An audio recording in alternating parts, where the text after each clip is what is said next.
My name is Dana Gingras, and I have a dance company here in Montreal, Canada, called Animals of Distinction, and I'm currently in my studio in lockdown in Montreal.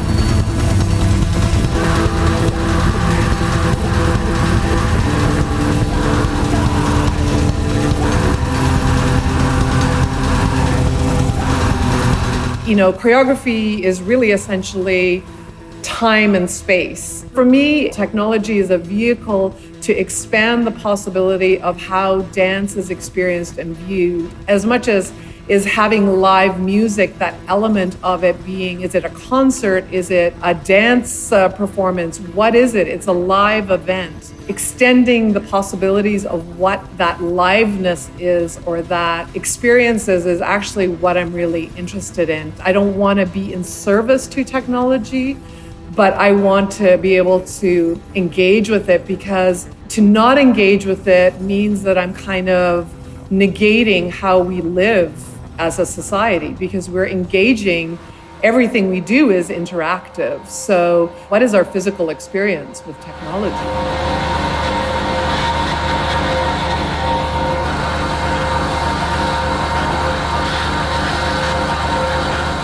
Frontera is a piece about borders, both borders that are psychological, physical. In 2016, in November, sort of the world changed when Donald Trump became the now current president of the US. And even though Canada and the US are separate, we're very much affected by what happens in the US, since most of the Canadian population exists very close to the US frontier. So I started to think, based on the kind of rhetoric that he was spewing about Great Wall that he was going to build between the US and Mexico, I started to kind of really look into this kind of theater of frontiers. It was such an inspiring project to get into, which really kind of led me into ideas around surveillance, oversights of power, of control. Of course, it's got taken on new meaning now with this pandemic situation, because we're all worried about how technology is going to be used to track us. It was the first project working with United Visual Artists, and I knew I wanted to work with light to create borders. I wanted borders to be a porous event that could constantly change and transform, because borders are something that we carry inside of us. They're assumptions we make all the time as we move through the world. We had our technical residency where very early on in the process, we experimented and we tried many, many different things.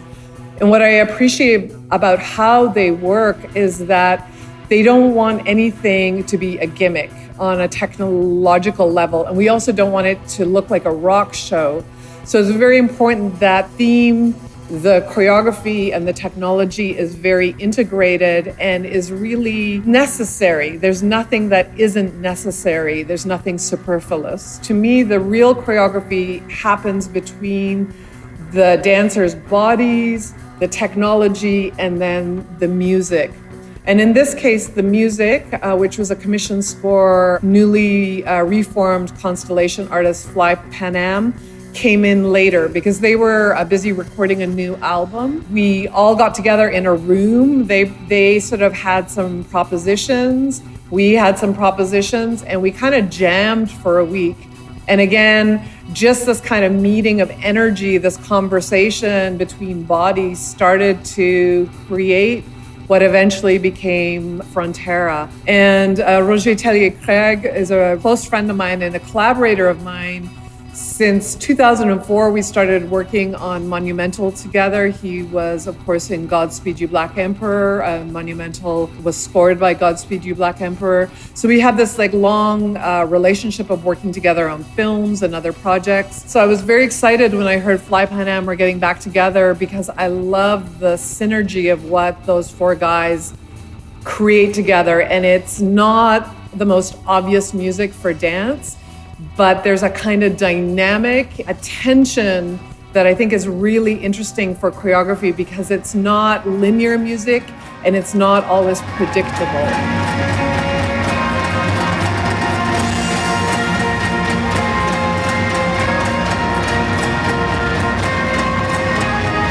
Pandemic has very specifically, obviously, curtailed any in-person rehearsals. Right now, you can see behind me, my studio is empty. I'm supposed to be rehearsing with 10 dancers, getting ready for a premiere of a new piece called Creation Destruction, which was scheduled for July 4th, the big outdoor event with a live orchestra and choir. We're kind of regrouping and trying to figure out how to pick up the pieces. Hopefully the performance will be rescheduled for next year.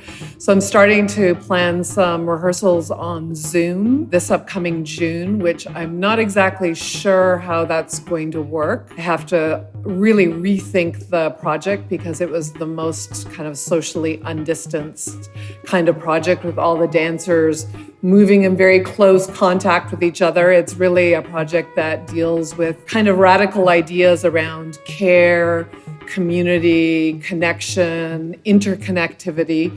So now I have to kind of pull all of that apart and relook at how we're connected in this new and distant way. Choreographies for me are like living, emerging entities that are becoming. So I don't see things as a limitation. I actually feel like it's feeding the project and it kind of creates a resiliency for the project. What needs to be there will stay and everything else gets pared away. So in a sense, it kind of helps me focus my attention because the theme, which is really a kind of ecological theme, was so wide open that now it really setting the lens for the project. So I'm curious to see how it'll develop. I've started work with United Visual Artists in London, scenographic and interactive design element, and obviously we can do our work through these different avenues. We don't have to be together in the same room.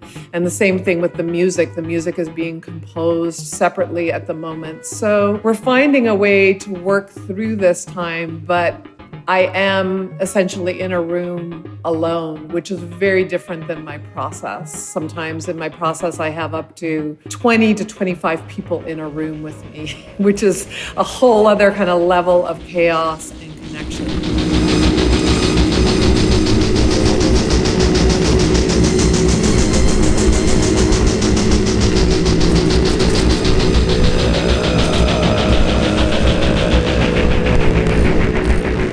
Another is an unusual project for me because I'm actually performing in it. And I don't perform a lot in my own choreography anymore because usually I'm making larger group pieces like Frontera or Monumental. We're looking at 10 performers and it's impossible to be a performer in these large scale works that are really multimedia with live music. It's funny, being back on stage for me is home. I'm super comfortable there. The whole opening of the show, I'm under this floor for 30 minutes and I'm actually so relaxed, I sometimes go to sleep and I have to wake myself up because I'm like, oh, the show's starting. But I wanted to reconnect with kind of vulnerability and an expenditure of energy that when I work with a group piece, I'm asking them to risk a lot. I'm asking them to push their bodies over a specific threshold, because it's by moving through those thresholds, those limitations, that real emotion starts to emerge. And I felt like I needed to reconnect with that personally in order to feel ethically okay about asking performers that work with me for that same risk. So it was a way of reconnecting and making sure that that was okay to ask these performers that I love and care for so much that I need to be able to do that if I'm going to ask them to do that.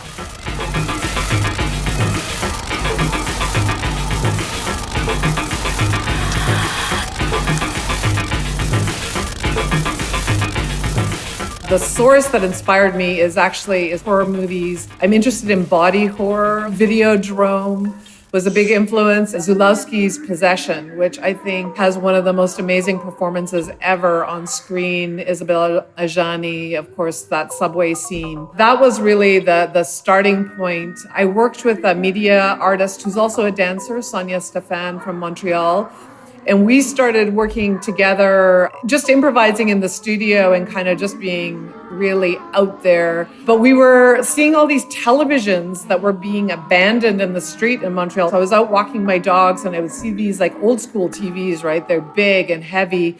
And I would take photos and text Sonia and go, I found another TV. And so we would go with a dolly and pick the TV up and take it back to the studio. And slowly we accumulated close to 30 of these old school television sets. And you don't see them now. If you look at movies from the 70s and 80s, it was televisions that were always getting possessed, like poltergeist, right? Like the television, there would be static and there was something living in this body.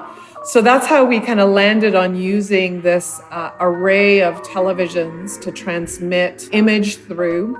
And then I wanted to work with sound, and it took me a long time to kind of find the right people for this. I knew I specifically wanted to work with women. It was a little bit of a feminist project, I guess, because it was dealing with the female body, female form. And so then I encountered Group A through friends of mine at the CTM Festival in Berlin. They're Berlin-based Japanese duo. They create strange landscapes with their music, and they were like the perfect fit for this project. What's great about working with live music is that it also gives this other outlet for the piece to continue through a recording, not just a visual recording, but also kind of having that sonic element being available. For years, ShopRite has sold Packer label products from local and regional. And there's no name line. What's our name? Yeah, I've been choreographing for, I guess it's coming up for 30 years now, which is, that's a long time to be doing anything. I started off as a dancer. At 25, I realized that the kind of work that I was involved with wasn't really satisfying my need to throw myself against the floor and against the walls. I had a kind of an explosive energy in me that really was fueled. I grew up in the UK, early 80s, coming out of the punk scene and the whole do-it-yourself ethos. So there was a kind of energy and tension I was really interested in moving with. I wasn't finding that in the dance work at that time. So I just kind of figured the best way was to start making my own work. And so my connection with music started right from the beginning, because I feel like maybe I was just a frustrated musician and I was trying to express something through my body that music was doing at the time. And so that's sort of how I started my path as a choreographer. I grew up in Scotland. You know, they were pretty wild years, let's put it that way. And I think the energy, the whole music scene was just, it was so stimulating. It was actually cathartic. And I had that in me physically. I really needed to express some kind of cathartic energy. Dance in the 90s, when I started as a dancer, was a little bit too narcissistic for me. It was they're kind of trying to embody an idea of beauty that I didn't connect with. It was a little too precious, let's put it that way. I was really into the Stranglers. The first show I saw when I was 13 was Susie and the Banshees, and it was the show where the two members of the band disappeared. The Cure were opening for them, and so members of the Cure stepped in to play with Susie and the Banshees, and they did this extended version of the Lord's Prayer, and then it turned into a massive riot in the Capitol Theater. And I just remember sitting in the middle of it just going, oh, this is so amazing. I love this. And I feel like that formative memory is like really, in a sense, something that I've been trying to recreate. Really fortunately, much later, I think around 2000, I got to meet Steve Severin at an exhibition. And I thought, I have to go up to him and tell him that he really kind of changed my life. That concert was really something that stayed with me. And I managed to steal a bottle of champagne from the bar. The exhibition was going on, and I walked up to him with this bottle of champagne and told him the story, and then we became really good friends. And he actually worked on a project with me called Circa in 2000.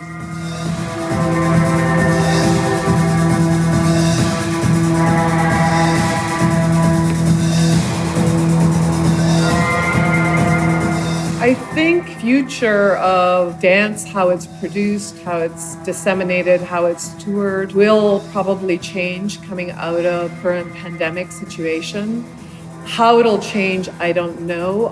One thing I know about being an artist and all my artist friends around me is that we're incredibly resilient, and we live with risk all the time, and we live with uncertainty all the time. We're really good at moving into the unknown and moving into a future that isn't yet written.